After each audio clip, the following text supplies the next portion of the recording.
Everyone just sees someone dangling some keys or doing a tour or talking about how much money they're making. You also need to be prepared to get things wrong. Service accommodation, I've certainly had to learn on the fly.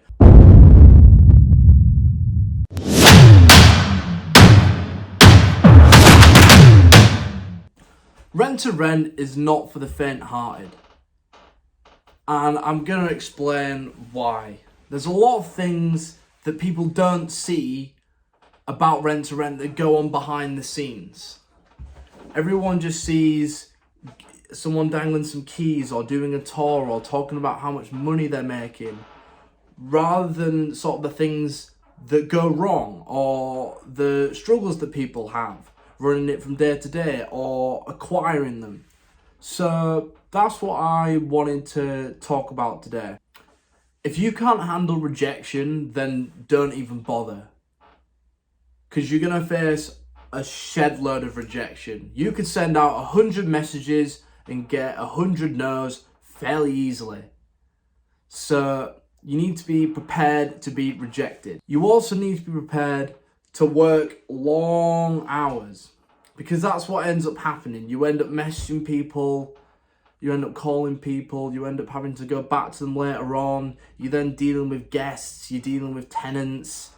You need to order something on Amazon for one of your apartments. You need to chase a tenant for money. Very quickly, it can become a very long day. You also very quickly need to get on top of your organisation. Now, this is something that I've had to work on a lot, and I've got a lot better at over the past 18 months. You need to be able to coordinate cleaners, you need to be able to coordinate laundry companies, you need to be able to coordinate viewings, you need to sometimes maybe even be at the viewings, you need to coordinate new tenancy agreements, you need to make sure that all those tenancy agreements are done, stored in a safe place, that you've collected ID, done guarantor checks, reference people, new tenants. There's so many things to do. You need to make sure that you're on top of your pricing as well for service accommodation. At least I do, because I manage myself at the moment. You also need to be prepared to get things wrong.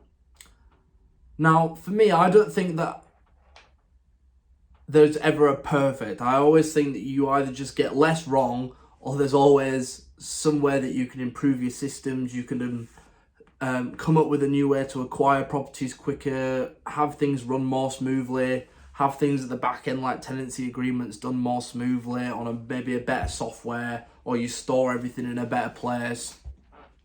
But you need to be prepared for things to go wrong. It's not sort of you finish at 5, you start at 9, you finish at 5 Monday to Friday, and outside of those hours, you don't really have to worry too much about work.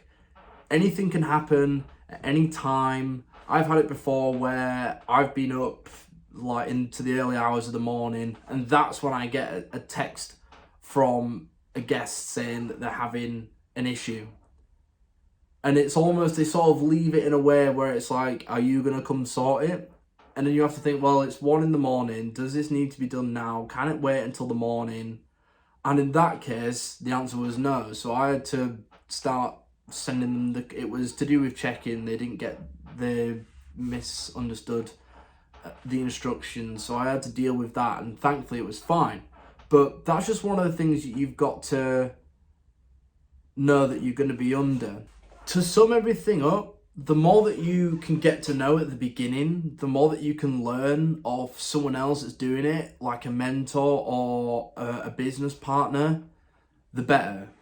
Because there's so many things that you can't even begin to imagine when you first get started in property. Like, I'm 19. Prior to me getting involved in property, I'd never sorted a direct debit for an energy bill, a broadband.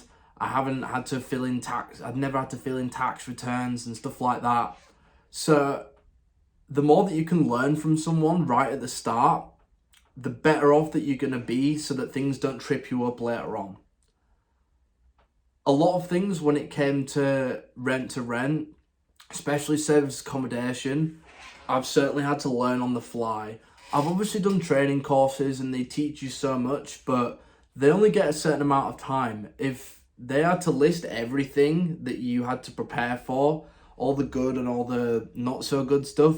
You'd be there for, you could do a week easily. So ultimately, for the people that I'm targeting this at, the people that are in full-time education or in a full-time job, and they feel stuck or lost and they want something else out of their life and they want to start making another stream of income, instead of just jumping in at the deep end and thinking, oh, I can do this, this is easy, make sure you're absorbing as much information as possible, whether that be how to find your first deal, or whether it's systemization, or if someone makes a video about something that went wrong. Make sure you remember that video, make sure you save it and remember it so that you don't make the same mistakes. There's so many people out there doing property, doing rent to rent, doing service accommodation, HMO, that people are making the mistakes for you so that you can then go, okay, I'm jumping into this now. This is what to do and this is what not to do. I hope that's given you a really good insight into what being in property full-time as a job actually looks like. It obviously looks really good on social media, just in little clips and little photos and stuff like that. And overall, it's great.